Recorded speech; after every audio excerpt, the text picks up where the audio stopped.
to you all on this fine Tuesday. Raiding starts tomorrow. Raiding! Killing those bosses. Of course it's normal mode. And then next week is when sort of like the serious raiding will begin. It'll be kind of relaxed this week. The top end raiders will be taking their leisurely time, practicing tactics and such that they might encounter in the heroic version. Practicing and practicing and practicing. Very interesting week for hardcore guilds. They tend not to rush this content. They'll take their time, their sweet merry time. Just test things out. What if we did this? What if we did that? Does this setup work better? And all that kind of cool stuff. And trying to get everybody in the guild to test out the bosses in some fashion or other. Of course, many of us are in fact not super hardcore raiders at this moment. And we'll be trying to push through the normal content as quickly as possible. Trying to finish that raid. Get that last boss killed. All good stuff. Before we jump into today's daily, a huge announcement that is important to anybody who owns a World of Warcraft account that is active. The hackers are out. They tend to hack in waves. Change your password as soon as possible. If you want to listen to the daily while you do it, do so. It's a good idea. Go and change your password. There'll be a small video announcing it to everybody going out in about an hour. Ghosty was one of the victims, unfortunately. My brother Ghost was hacked in front of my eyes, in fact.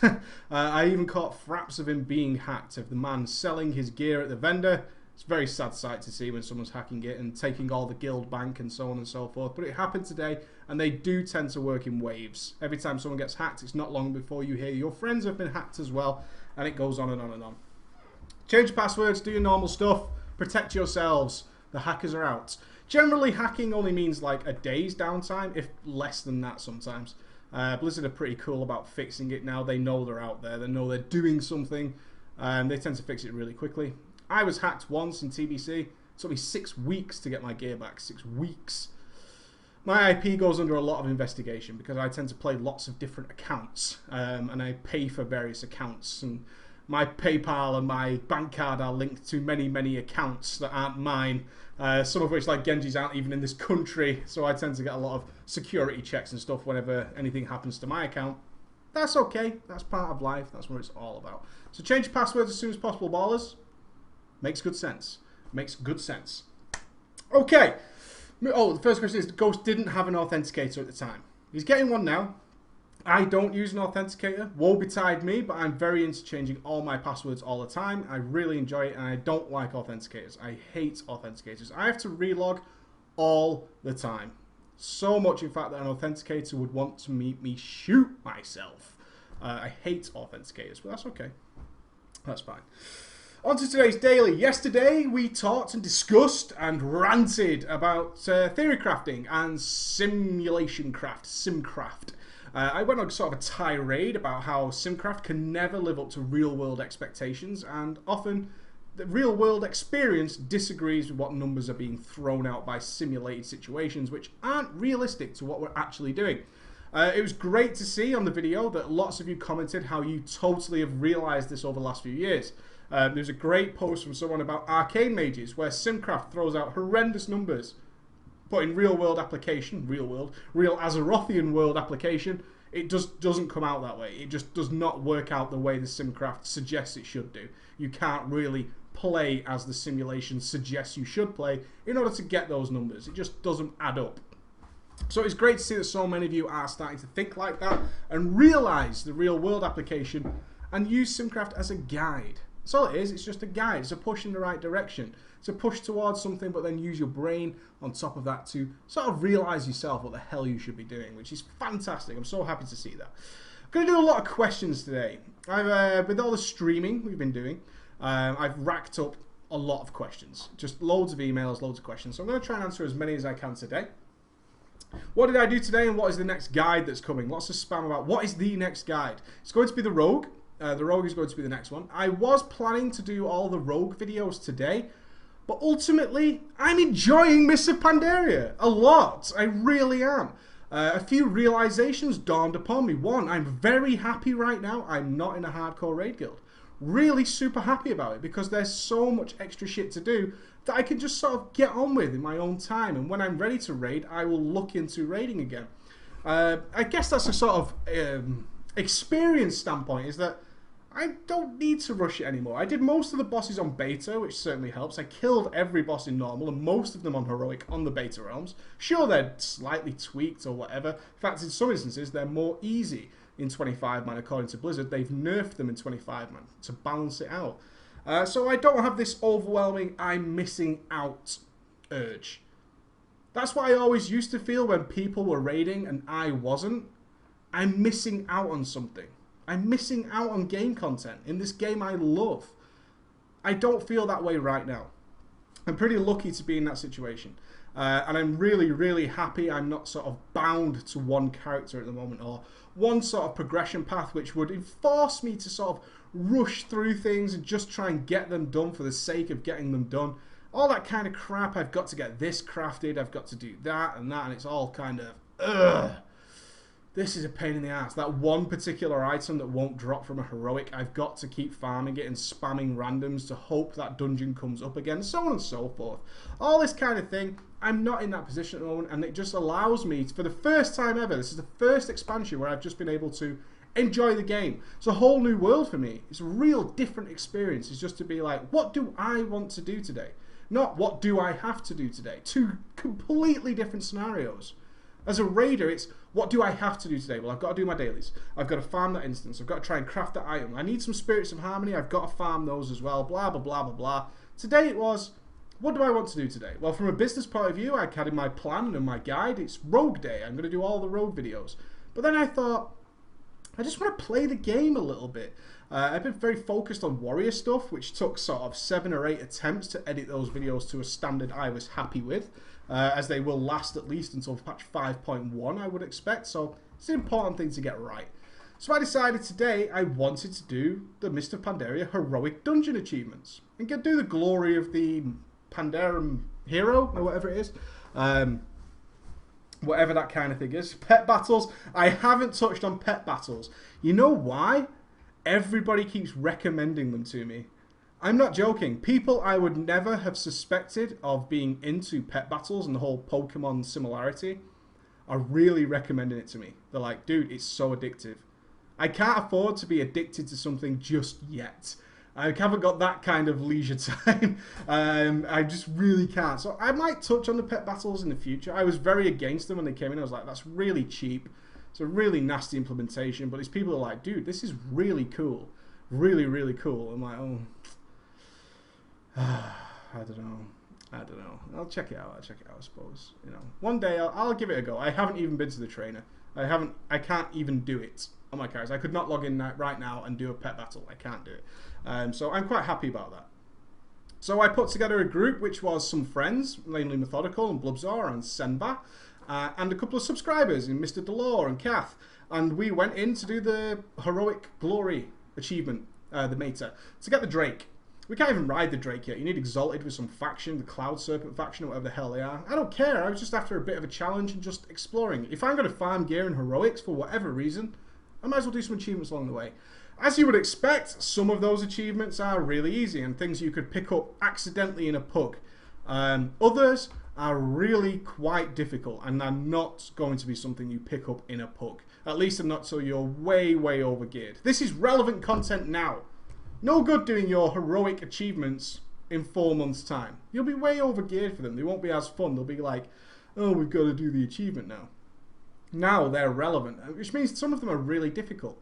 Some of them are really easy. Some of them are just flat out annoying. Some of the flat out annoying ones when you get to it are Apocalypse Now in the Stormstout Brewery, tanking 100 hoplings and then hitting them with one hammer. Oh my god, that is just a true test, as Mr. Delore put it, of how good is your tank's PC. I was streaming at the same time and frapsing to get the achievements recorded for you guys as a little montage. I had to turn fraps off. My FPS was down to about 12 FPS by the time we had nearly 100 hoplings. And the second they die, jumped straight back to like 80, 90 FPS while I was streaming. Absolutely retarded achievement. Really not that fun. And knocking, in fact, the Stormstout Brewery ones just suck. Knocking a hopling in the air to knock down a clinger monkey, that's just really annoying. Positioning it. We had like things on the floor and we've got people looking around weighing it up like, oh, I think that's straight. I don't know. He's kind of more to this side. Very annoying achievement. And then collect 30 golden bunnies while under the effects of a drink. Little hint, if you're going to do that, bring a hunter. because hunters can track where they are. We needed one. We had 29 out of 30, and it was underneath a mob that hadn't despawned. I think it was the last boss. It was right in the middle underneath him, and we couldn't click it. It was so annoying. We looked all over the instance until we had a hunter track it, and then we could see it, and then we found it just by standing on various layers in order to find it. Really quite cool. People are lucky to get 12 FPS at all.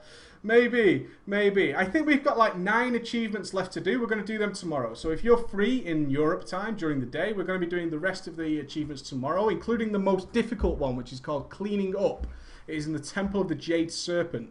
That one is apparently by far the most difficult achievement to get. It requires a lot of flasking and potions and a lot of DPS, a hell of a lot of DPS. You have to kill 2 bosses in 5 minutes from when you kill Wise Mari. It's very, very difficult. Super difficult. So I'm quite looking forward to that. Maybe we have to alter the group setup. Maybe we need to bring more gear. I don't know. Maybe we'll go 5 DPSs. Who knows? We'll work it out. It should be fine. Should be all good.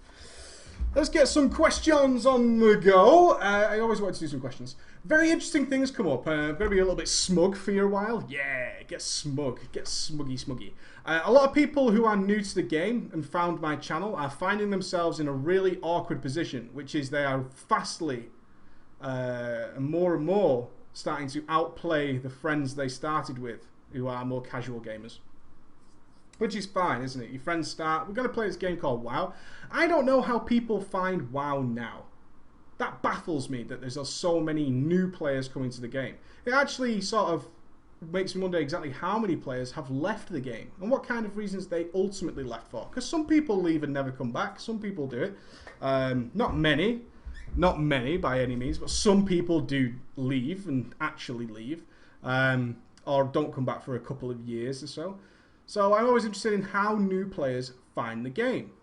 How do you stumble across something like World of Warcraft, which is, in my circles at least, which is obvious, is just commonplace knowledge that this game is out there and it's decent and everybody plays it, who you know. People who don't play it tend not to have PCs. So how do people find the game now? I don't know. Advertising? Friends? I don't know. But people are joining the game all the time. A lot of new players. And a lot of new players are stumbling across my channel, which is fantastic. And then they're sort of picking up quickly how to skip steps in the learning process, which is stuff I have learned over the past 6 or 7 years and trying to pass on to you guys. And then getting better and better and better at the game and very quickly reaching a level where they're much better players than their friends. And then they hear me talking about the things that you can do once you're a better player and want to experience that. What the hell do you do now? I have a lot of emails on this subject. One of the best ones I got was from George J. I'm not going to say his surname, although I have it. Ultimately, it was what I was talked about. He picked up the game. He was a clicker. And then watched my key binding video. Very quickly, he became key binded. Glad to know that video works, by the way. Key binding drives me crazy. How else can I teach key binding? I don't know. But glad to see some people having good success with that. He then started to use things like mega DPS cooldowns in a macro, so he got much more DPS. He then started to blow things up at the beginning. He learnt about things like hit caps and how important they are, and so on and so forth, until ultimately he very much outplays his friends. And his friends don't really want to get better. They love the casual aspect of the game. They probably love it even more so now in Mists of Pandaria, which is just a fabulous experience, the casual player experience. I can't wait to get my plow for my farm. That shit is going to be legit when I get my farm. When I get my plow. I hope I can ride it. I hope I can ride my plow. That would be really cool. So as I got, he summarised up, he plays a warrior, which is always helps me pick a question if it's from a warrior. So I got better on my warrior and also got my Gerthalic normal mode. I was doing like 25% of the raid's damage. That's a lot, isn't it? Obviously a 10-man raid, but 25% of the raid's damage from one person. Something ain't right, is it? So your other players are miles behind, absolutely miles behind. That's cool. I don't really want to leave them, but I think I can say that my level of play has gone mad in such a short time, and I would pretty much like to show my skill madness, as he describes it, his skill madness, in a more competitive guild. So the actual question I want to ask you, where the hell am I supposed to look for a guild, and should I leave my friends? Well, I've got to say this isn't the only example of this occurring. That's fantastic for me. It means that what I'm doing is helping you guys in some fashion. That's awesome. Where do you look for a guild? That is not easy.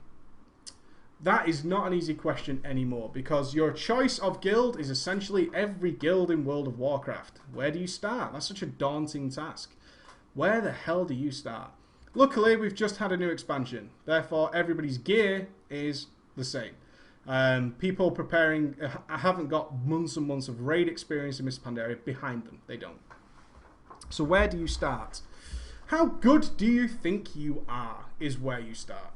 How good do you think you are? How much time do you want to invest into World of Warcraft? Do you want to invest a lot? Then you should look for a higher up guild.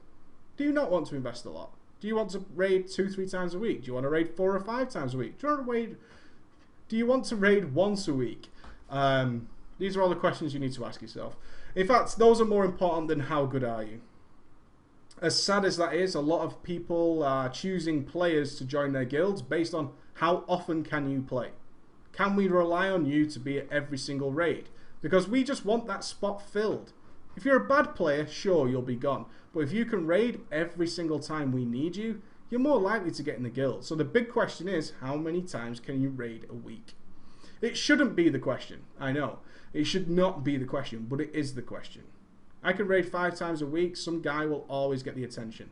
Somebody who is honest and says, look, I work on a Wednesday until about 7 PM, which means I miss 1 hour of your first raid a week. I've seen people get torn apart for that. Why are you even applying?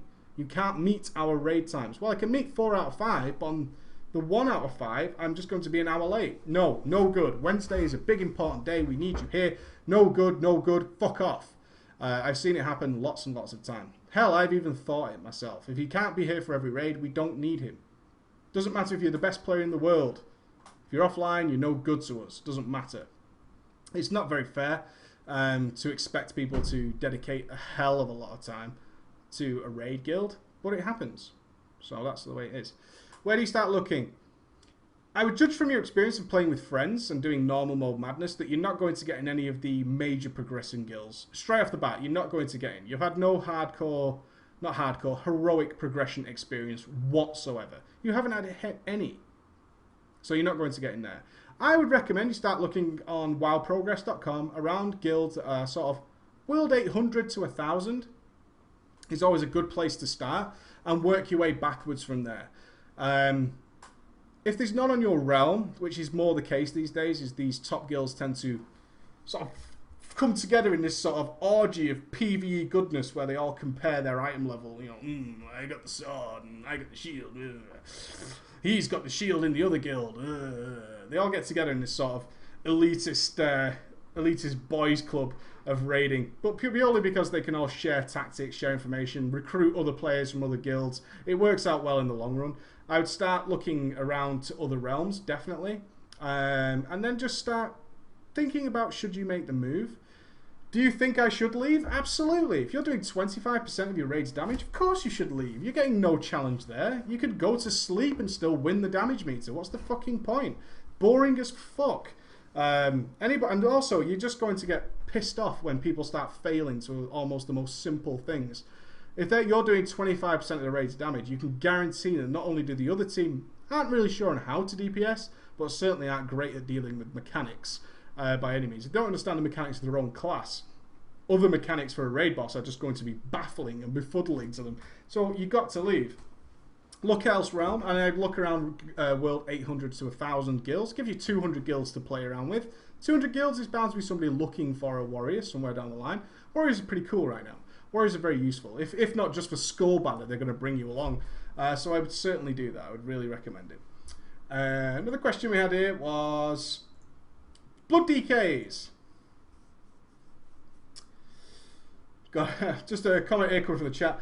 For us, it's 3 days a week for 4 hours each day. Got to hold on to that #1 realm position. Got to hold on to it. That's the thing that interests me the most. Not how many times people raid. I've raided 5 times a week. I've raided 6 times a week. I've raided once a week. Holding on to that spot. It's like an addiction. Attaining something like a realm first, when that achievement pops up on your screen, that you have done it first on the whole server and everybody knows it because the whole realm gets that achievement and it says, this guild has done it. It's very addictive. very, very super addictive, and you can understand why people want to hold on to that. It's like a gold medalist. Of course he wants to keep the gold medal. He's the champion, or the world record holder, I should say. There's nothing better than being a retired world record holder and seeing your record stand the test of time. Good thing about world records in sports events is that, you know, it doesn't matter. You don't have to run that race again and beat that time. You've already set the pace. You've done it. It's up to somebody else to beat it. Holding on to that fucking, seeing that achievement pop up is just like, it's like crack. It's like what the original feeling you got from downing a raid boss, which is why more and more people are looking who know that feeling. That feeling that new players will never get, or will get in some fashion, but not quite as epic as when bosses had a legendary status attached to them. That mysticism we spoke about in the Problem in the Mist video. That feeling is just, there's nothing like it in any game. There's nothing like it in any game whatsoever. And it's a game that it's something I so truly love about World of Warcraft, is that you can be with all your friends and you all share that experience. I mean, at a 40-man level, imagine that feeling. With 40 people sharing in that joy and excitement of defeating that boss. Oh, so good! Yeah!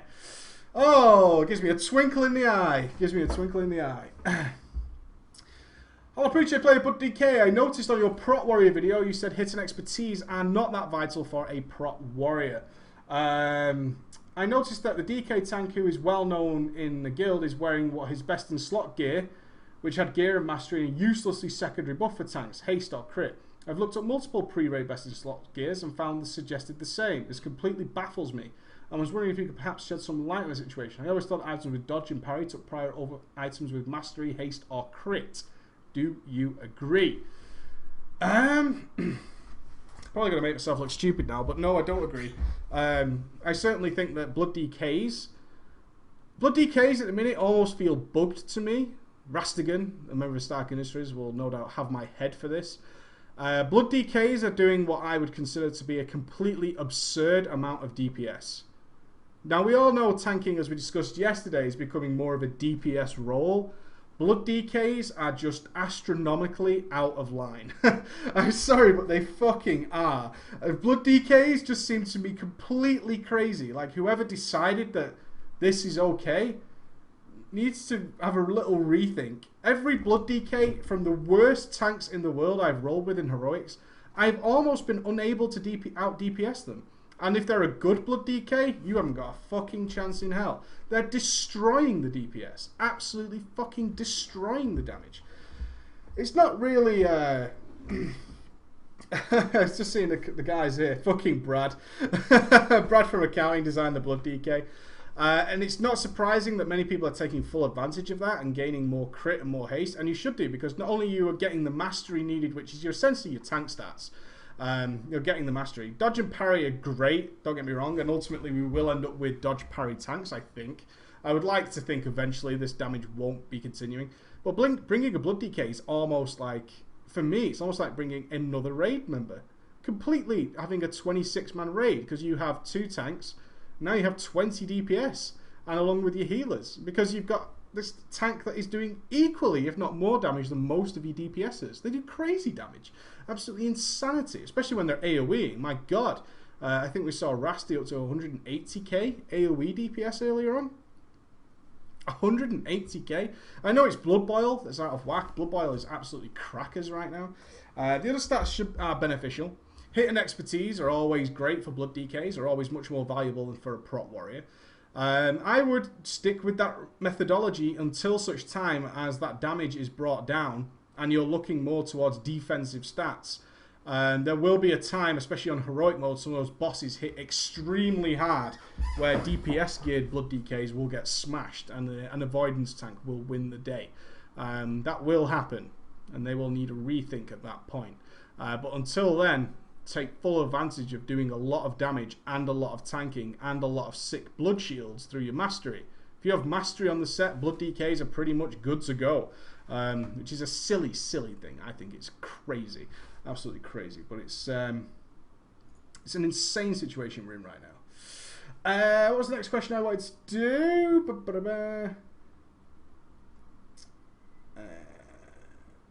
Was it Josh? No, it wasn't Josh. Stefano. Preach, I saw recently. I kind of don't want to do this question.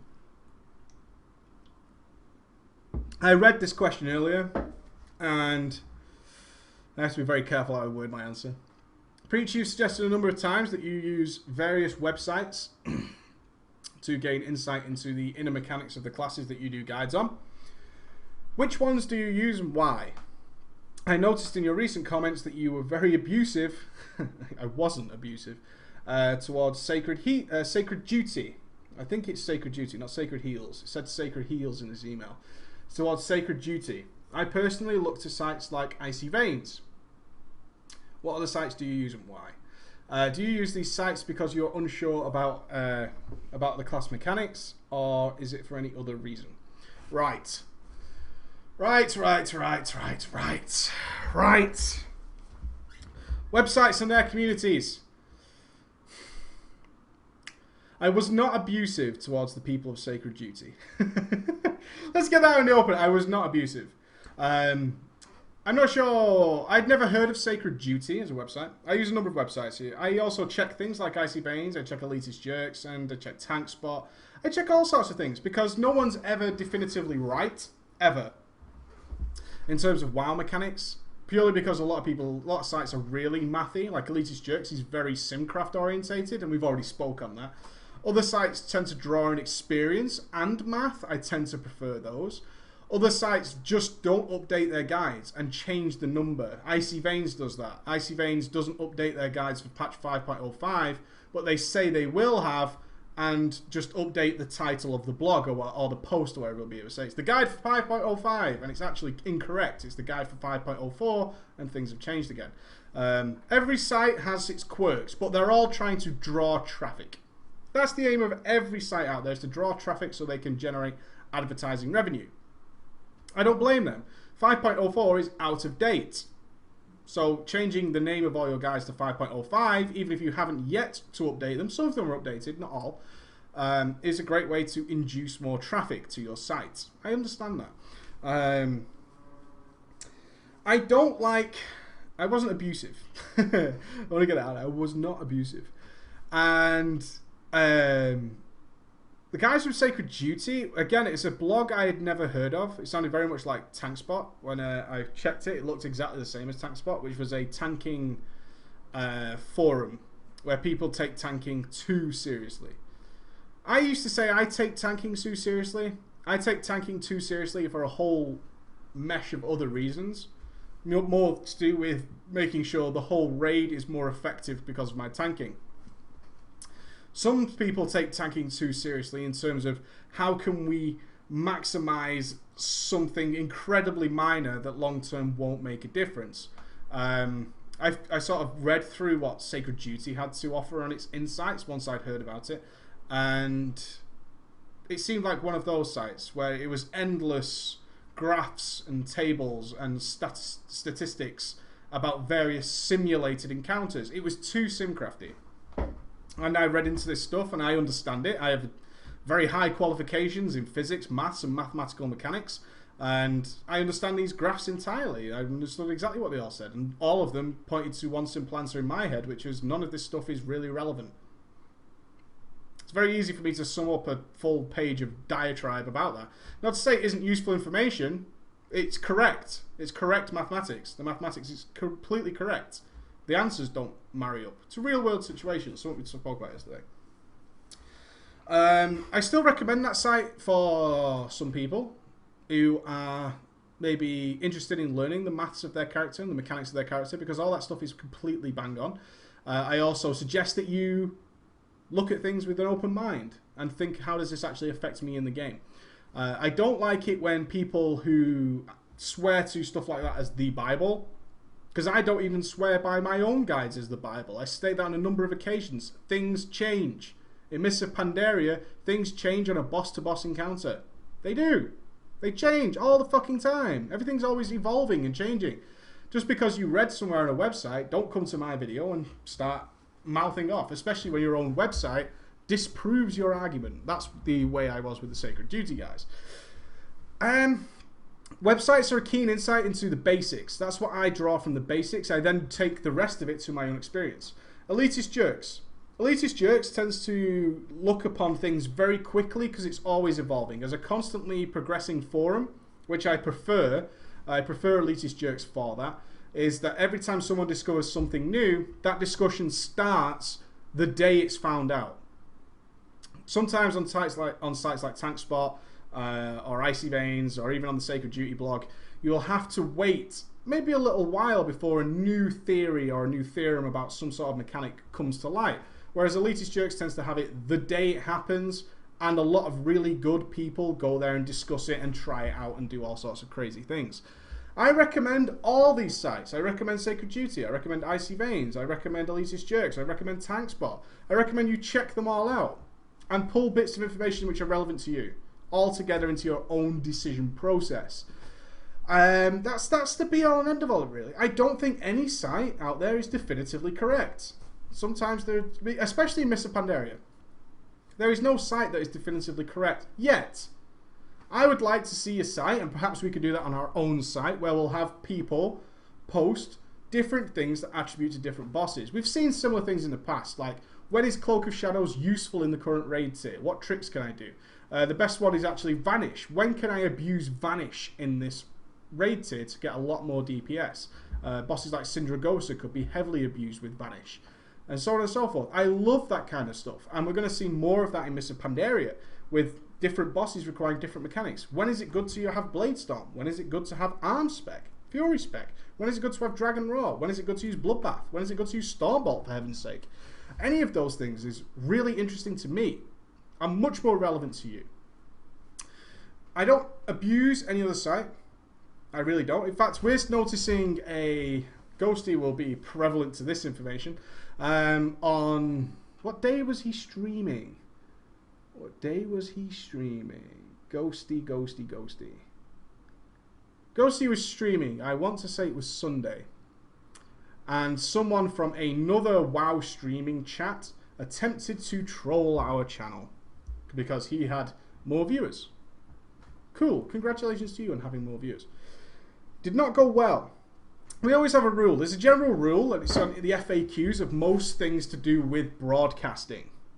Be nice to everybody. I say fuck that. I really do. I say fuck that. Anybody who joins our chat, and many of you have seen this before, if we have someone join our chat who goes, lol, I'm a troll, and does whatever profanity or insults they choose to throw our way, we destroy them as best we can, and we try and really make them realize that they're useless, pathetic individuals. Because they are. If your life revolves around changing channels and trying to troll people in a live stream, I don't get that. It's really sad. That's the culmination of Basement Dweller, in my opinion. It's one of the most pathetic things I can think of anybody doing with their spare time. So we don't do what the rules say, is just ban them. The rules say you should just ban them. If someone enters your chat and streams, just ban them. Fuck that. So Ghosty was streaming, and someone tried to troll our chat. I wasn't aware of this. I was in bed at the time. He just tends to stream later on, Mr. Ghost. And I got an email. Like, beep, beep, beep. I checked it. I got fucking full wall of text from this guy apologizing and asking for Skype calls to resolve this because it would create bad press for both of us, apparently.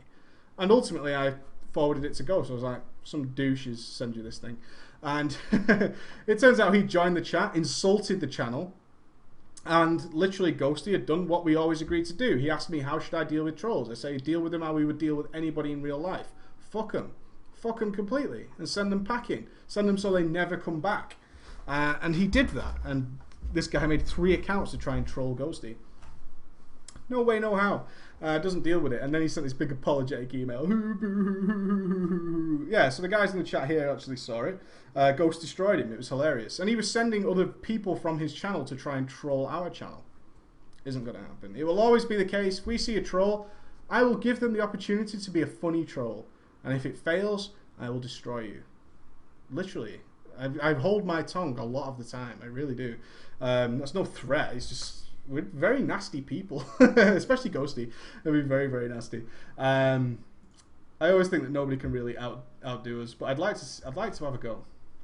Okay, next question from Steph. First off, I'd like to say I'm a big fan of your videos. Awesome, Steph. Good to see you. Really keep up to date and entertained. I wanted to ask if you knew anything about enhancement shamers in Mr. Pandaria. Yeah, I know a little bit about them. I just wanted to know if you had any tips on how to play them. I've been reading Icy Veins, and they seem to have a good guide. Never played enhancement, but I'm having a blast on it now.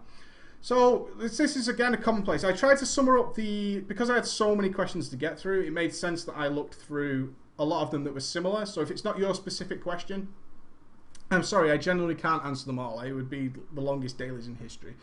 But quite frankly, if they're similar to this question, then, you know, just take what you can from it because it should be the same answer pretty much. A lot of people trying out different specs, which is cool. Why you're switching away from Elemental, I don't know. Elemental is retarded at the moment. Elemental is absolutely crazy. But still, you want to try other things. This is a great period about downtime. Aren't we happy Blizzard gave us this week to do whatever the hell we wanted? Oh, it's such a breath of fresh air. This never happened in a previous expansion. These kind of questions like, hey, I played for a few days. I've got the lay of the land. I've capped. I want to try out some different specs before raiding starts. How awesome is that? Just that 1 week of breathing room gives so many people so much time to breathe and just take in the game. Brilliant. Stroke of genius. Stroke of genius. Check the 5.04 beta, guys. They're not going to be exact, but they won't be too far off. There's some classes that are wildly out of place now that are on my channel. The Moonkin, for one of them. The Moonkin has changed dramatically. The Moonkin is now in a completely different state than it was originally on beta. I personally think for the worse. I loved the Moonkin on beta. It was fantastic. The way it worked together was really, really fun. Now it's just fidgety and annoying and depends on a 3-minute cooldown where you blow things up and then just have shit DPS until your cooldown's back up again. I dislike that glass cannon 10-second blow everything up sort of feel. I really don't like that. But try things out. This is wonderful. But check out the 5.04 guides. They're pretty similar. Enhancement Shaman hasn't changed too much. It really, really hasn't. But some classes have. Like Demonology Warlock, when I first played it, is nothing like it is now on Moonkin. Those are the main two I would say are nothing like they are now. I would also have said Fury Warrior, but I've already done the new Fury Warrior guys, so that's cool. In essence, if you're trying to do something new, do it now. But you've only got 1 day left, so, you know, do whatever you can do. But you shouldn't be raiding for too long anyway. Normal modes are pretty easy. Normal modes aren't very difficult at all, which is awesome. Okay, any questions from the audience? I've got about 7 minutes left before I go and see a little girl for her first birthday, I believe. First birthday. Breach, how can I best support your business? Watching on YouTube, Twitch or YouTube? Well, both. Oh. Sorry, Em, I do this show every day, do you know? No, it's quite to 6, I didn't think it's done. No, it's okay. Always surprised. Always surprised I'm doing the daily. Always. Always surprised I do the daily. Oh, will I be allowing voting on the next guides? No, I won't. No, I won't. There's a few things I'm trying to work on in the background, which I suppose I could kind of let you in on. How much do I want to let you in on?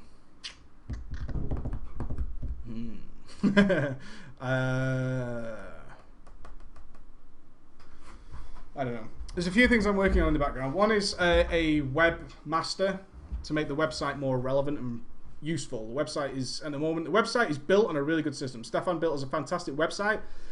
I just cannot run that website. I don't have time. I really don't have time to do everything I want to do and the website. I don't have time to do it.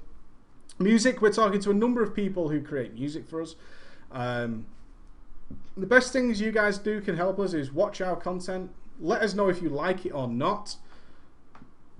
Ghosty's becoming more and more involved, which is where we wanted to be. If any of you have never read the plan on preachgaming.com, it's in the general forum. We have a plan of where we want to be in certain amounts of time. Slowly getting there. Revenue is starting to get to a stage where we can be a little bit more creative with what we produce and also work towards, we're banking a lot of it. I pay myself, how it works is I pay myself a wage out of what we get, which is very, very little. It's enough to pay the bills and sort of have a little bit to do some with during the month, but very little, a lot less luxurious than the lifestyle I was previously used to. But we're banking that up, so we have a bank of money So when we can bring Ghost on, hopefully, then we're banked and safe for a couple of months. Ghosty is becoming more and more involved. You've seen him streaming a lot more. Graphically, we're coming much further ahead. You've seen all the designs, the annotations and stuff like that. So I would just say stick with us in this weird period. There's going to be a weird period between now and probably the next 6 to 7 months where the channel's going to change a lot.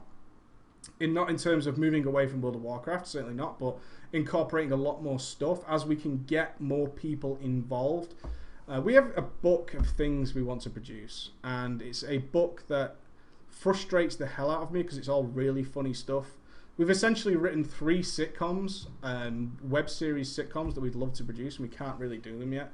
And of course I'm producing The Way of the Warrior and a web series machinima thing that's going to be coming out over the summer in 2013. So we have a lot of plans. So I'll just say stick around with us, watch us on YouTube, watch us on Twitch, and generally try to turn your ad blocker off because that really helps us.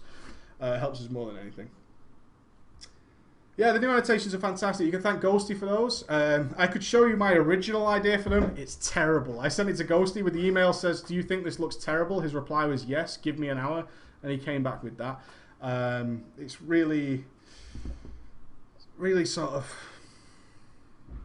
it's a really weird time. It's quite simply, I'll be straight up honest with you, it's the worst time ever for me. From a personal point of view. One, I'm in facilities that are far too small to produce what I want to produce. This is why the daily looks like this. The best I can fit into this is the fucking map. It's terrible. It pisses me off. It makes me incredibly angry. We have a book of things that would grow our channel so fast that we can't produce. It's horrible. And plus I have to work in the house all day. We've looked at premises where we can move to, but it would just be me. I have to make it. I was talking last night, and I'm getting married. I'm getting married on top of all this. I have Mists of Pandaria to cover, The Way of the Warrior to produce, and we're running out of time now. It's like less than 2 months. And the web series, and a couple of other things that we're working on, including the Legacy of the Rogue. And I'm getting married as well. I have to sort all that out as well. So, when you're getting Brofist up on the green screen again, when the lighting arrives. We received a very generous donation, actually, from, I won't say his name. But he basically said, just keep doing what you're doing and improve it as much as you can. And with that, we've purchased the lighting. So I don't know if it can even fit in this room. That's the problem. This room I'm in now has 2 PCs, so Ghosty can play from here and do his stuff from here. I don't even know if I can fit the lighting in. It's so frustrating. The lighting is ordered. The lights will be here. Can I even fucking use them? I really don't know. I really don't know. Anyway, you've depressed me now, and I've got to go and see a little girl for her birthday. So I'm going. If we don't care, I'll just watch the map. And the map needs updating. I have a stack of Brofists here and stuff like that. We're about to hit the 20k subs, though, I think. Did you notice that since Mr. Pandaria, the channel just started to hump forward? Yeah, well over 19,000 now. Awesome. So everything's looking fantastic, guys. So we're looking for a long future. It's going to be a rocky road getting there, but that's what we accepted when we started this. Have a great evening, ballers. I hope you're looking forward to your raiding tomorrow. For those of you who are doing it, I hope you're fully prepared. I will be on later to do my farming because I need my plow like ASAP. I really need my plow. Have a great day, ballers, and I'll see you tomorrow.